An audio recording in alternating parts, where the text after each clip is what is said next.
Calling all detectives. A face appears on a television screen. One face among thousands. As you watch the television screen, that face suddenly assumes the mask of death.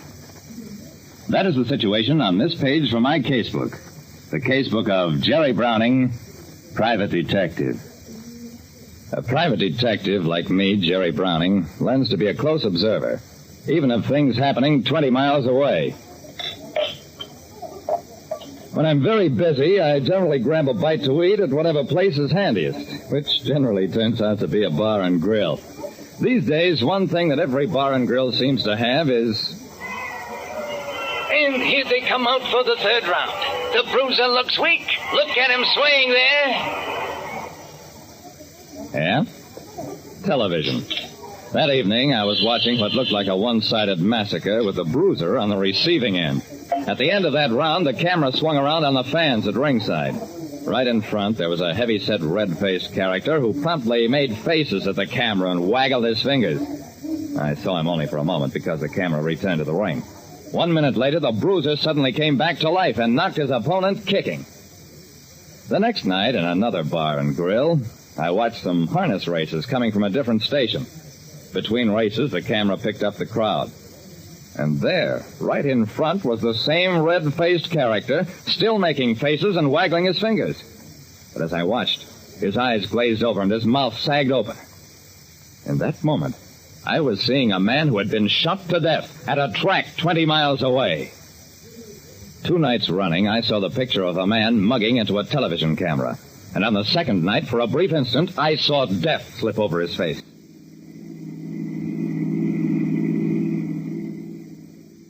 At police headquarters, Lieutenant Dawson told me, Frankie Cosgrove was his name, Jerry, one of those sporting characters. Nobody knows how to make a living. What's your interest in the case? I saw him die. Dawson looked shocked. You were there? Saw a man killed and kept quiet about it until now? I shook my head. Don't get excited, Dawson. I saw it on a television screen. The camera was on Cosgrove at the moment he was killed. What's more, I saw him on a different television screen the night before. Dawson stared at me. Jerry, let's talk to the people who work those television cameras.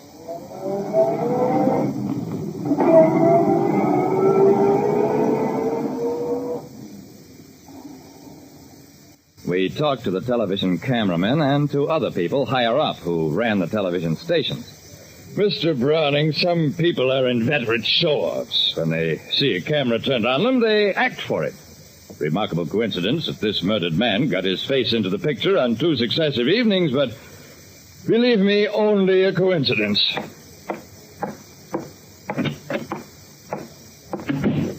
I haven't made a living as a private detective for 10 years by taking anybody's word for it that what he can't explain is just a coincidence. Laughing Boy is one of my best sources of information. For a price. What do you want, Browning? Hurry it up. There was a character killed at the track the other night, Frankie Cosgrove. Laughing Boy barely moved his lips. I don't know who killed him. I didn't think you would. What I want to know is, how did Frankie get by? What was his racket? $20 buys that. I held the money cupped in my hand. Laughing Boy's fingers closed avidly over the 20. Gambling. Cosgrove was a percentage boy, never with his own money.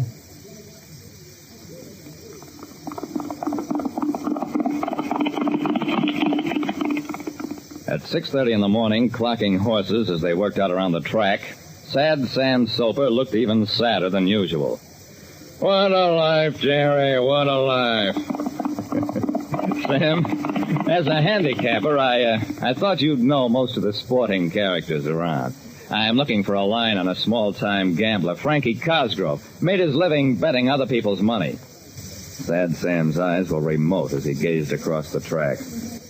Jerry, if a man's job is to bet money with bookies for big-time gamblers who don't want to be seen doing their own betting, that's what you might call approximately legitimate.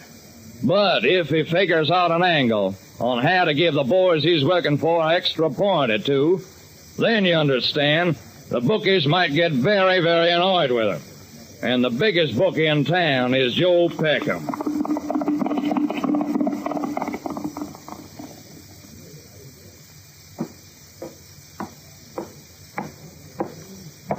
Joe Peckham's bookie parlor was one of the best equipped in town. It served free drinks to customers. Anybody could enter the place except...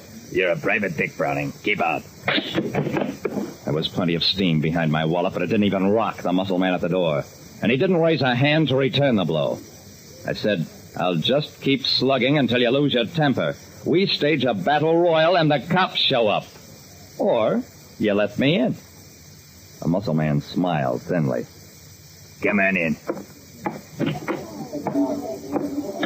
The doorman was right behind me as I entered the big room.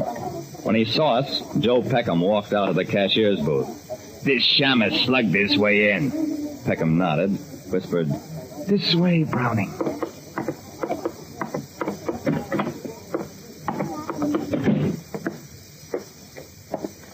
Peckham sat down at a small desk, waved a negligent hand at me. Talk to me, Browning. Give me one reason why Tommy shouldn't kick your teeth in. I grinned at him. Well, I know who killed Frankie Cosgrove and why. How's that for a reason? Peckham was amused. Why should I want to kill a mosquito like Cosgrove? Because he had a system. Because he went to fights and to the track and picked up information that would change betting odds. And then he worked his way up to where he'd get picked up by a television camera and wigwagged his information to somebody on the outside. It didn't work for him every night, most likely, but if it worked just once in a while, what a shellacking a big-time bookie like you would take. And did take. Peckham wasn't amused anymore. You chump. To come here with stuff like that and expect to get out alive. I glanced around the room. The muscle man. He didn't look happy. Then I turned back to Peckham. Something's bothering your boy, Mr. Peckham. Maybe he's even thinking. As, for example, how did I find out? They made a film from that telecast. It showed Cosgrove getting killed, and it showed who killed him. If your mug here starts anything with me, he'll wind up where you're going, which is a chair wired for voltage. Peckham whispered, Take him, Tommy. Nothing happened. The guard just stood there. After a moment, I got up.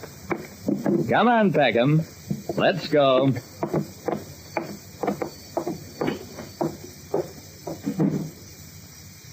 Huh? Peckham was the killer. He'd done his own dirty work. The stuff about a film of the telecast was nonsense, of course. But it was real enough to Peckham so that he started talking and talked himself into a life sentence. Like I said, a murderer always has plenty to worry about. And these days, he's even got to be careful about television.